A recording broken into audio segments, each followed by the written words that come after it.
Welcome back to the Communication Mastery Podcast with me, Mark Burlinson.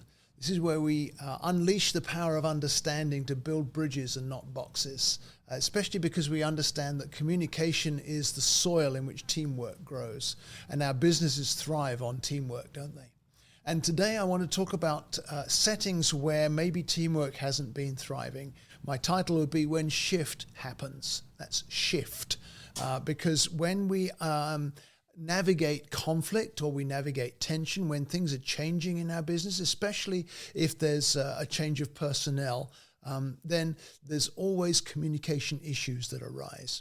And especially if you've, like I have, focused on discovering each person's unique gifting and each person's unique strengths and making the best of those in the business setting, then you're leading by raising up other leaders, but it doesn't always work out, does it?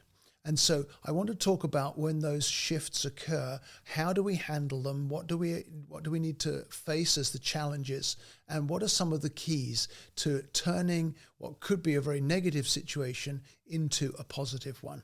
So let's talk about the reality, the shift in the title, because we've all had leaders in our businesses who didn't work out. We've had people on our teams who, for whatever reason, didn't fit. I know I've had multiple occasions, and I've talked about some of them before on this podcast, where we've had to make a change because people won't fit with one another.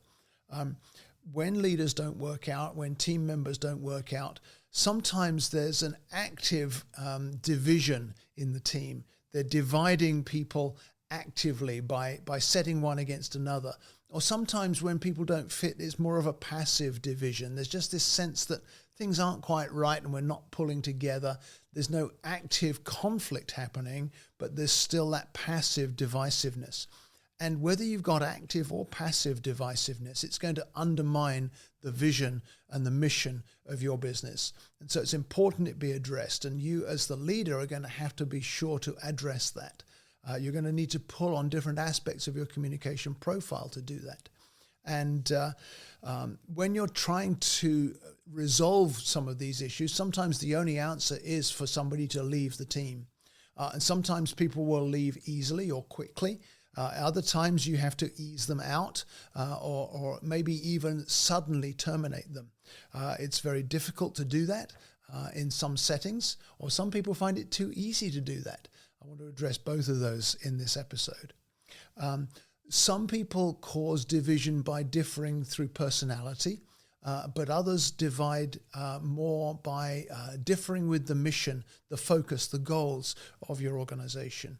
And again, the way you handle it will differ depending on which of those circumstances you're dealing with. Let's talk, before we talk about what to do, let's talk about what shift really reveals. Why is it not working? Why is this person or these people causing a challenge or a conflict? And sometimes it's because someone refuses to grow personally, or they've neglected personal growth. Hopefully all of your team have embraced the principle of growing. That's why we're listening to this podcast after all. But if someone has, for whatever reason, refused to grow or refused to accept input, then there's going to be a challenge, because if you're building a team that's focused on personal growth, personal improvement towards the goal of the mission or the organization, then anyone who's not on that journey with you is going to cause division. Another area where things don't work is if we as business leaders haven't really recognized some of our own blind spots. I've always made it my practice when there's been a challenge like this to look into my own life, to look into my own way of leading and think, is there a blind spot here? I'll often go to somebody to help me look at my own handling of the situation to say, what am I missing? What could I do better? What do I need to address? Have I maybe had a blind spot around this person where I've refused to see a challenge and I've refused to address it? Whatever those blind spots would be, it's very valuable for me to look into those and to accept them and then to address them. Sometimes a person's past experience can't adapt to new settings. So if there's change in your business process, or there's change in your market, or there's a challenge that's come that's caused the whole business to adjust and to refocus in a new direction, then sometimes somebody who's had maybe a difficult past experience with change in the past will find it hard to adapt to that. And so someone who fitted before may not be a fit in the future. And that can be another cause of shift happening. And then sometimes we become overly self-focused. If I'm dealing with a big issue in my own life, maybe it's a challenge or a setback that I've had, my self-focus can sometimes undermine my sense of teamwork. Or in a team member, it can sometimes hinder submission to the authority of the management and the boss and the leader of the team. And all of those things have to be addressed. So there's all kinds of symptoms to watch for in your team when you find this kind of shift, this kind of challenge, this kind of conflict coming up. It may be stubbornness, or there may be anger in close relationships, that friction between team members. Or there may be a resistance to correction that didn't used to be there but is now coming to the fore. There may be a need for recognition that's kind of out of proportion to the person's role. There may be the developing of factions within your team, one is against another, or trying to get people on their side. Or there may be a whole issue of control, where they have to know that they are in control of circumstances or decisions beyond what's appropriate for their role within the group or within the team. Pride can often be a big factor in shift happening. That's where I always know the right way, and I'm not open to receiving input from others. I always listen for an overemphasis on I statements, where people are saying things like, well, I will need this, or I need that, or I know the other, or I'm going to do so-and-so, or I will do this. Those overemphasized I statements are often a sign of trouble that needs to be addressed by the leader of the team or the owner of the business, or whoever it may be. So these are the circumstances that shift reveals. But when the shift hits the fan, as it were, there are a number of things. I've got 8 points here of things that are vital when you're navigating this kind of conflict or this kind of transition. Number one is to be clear on your own calling and your own authority.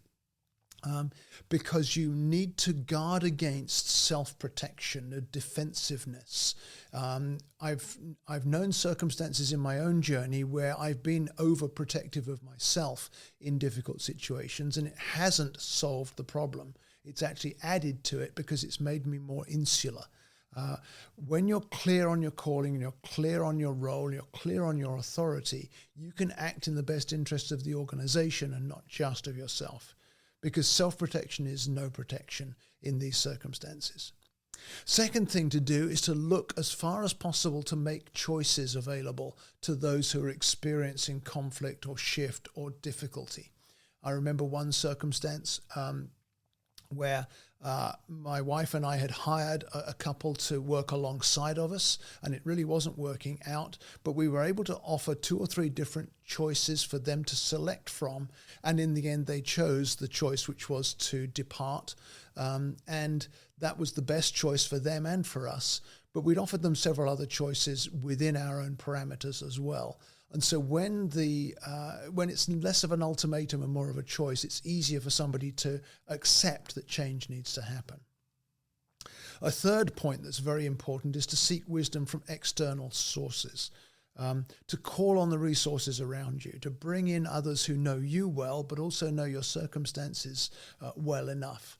A long way back in my past, I was fairly dysfunctional in a leadership setting, and my boss was sidelining me, basically. And I went to get wisdom and counsel from somebody I trusted who was outside the situation.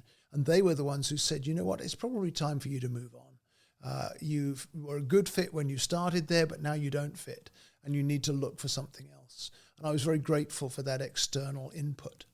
Other times I've had external input where people have helped me to see I need to stand firm for what I know this team or this organization stands for, and that means that somebody else is going to have to shift instead. External wisdom, external resource is vital. The fourth thing I think that goes right along with number 2 is that you need to recognize and own your own shortcomings and your own challenges, so that you're not making out that you're completely in the right when there's a challenge or a shift like this. If you can recognize your own shortcomings, even if you're not going to be the one who's going to change through this shift, then you can at least be honest and vulnerable and humble in the process of resolving the issue. Number 5 would be to beware of taking sides, because this is not an us versus them. Whatever the cause of the shift and the challenge that's happening, the transition that's needing to take place, it's not us versus them, or if it is, that's going to make things worse. Really, it's the mission versus the self-interest, and we want to hold to the mission or the goal of the organization firmly, clearly, and fairly. Number 6 is simply to stand firm. Once you know what the goal is, what you know the target, then you need to stand firm and hold for that. There will be challenges to you standing firm for what you have come to understand is right, or what you know is the right choice. But when those challenges come, you have to stand firm. I remember another circumstance where somebody was saying to me, I don't feel like there's a place for me in this team. And what they were trying to get me to do was to change what the team looked like so that they could fit on their own terms. But that was going to cause great chaos within the team. And so in the end, I had to turn around and say, you're right. There isn't a place for you on this team, and I'll pay you till the end of the week, but you're gone. Goodbye.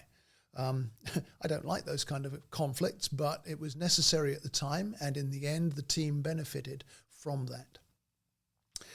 Number 7 would be to make sure in any shift or transition like this that you invest in those who do have your heart, who do own the mission and the goals, who do see where you're going, and who do share with you the calling and the direction of your organization.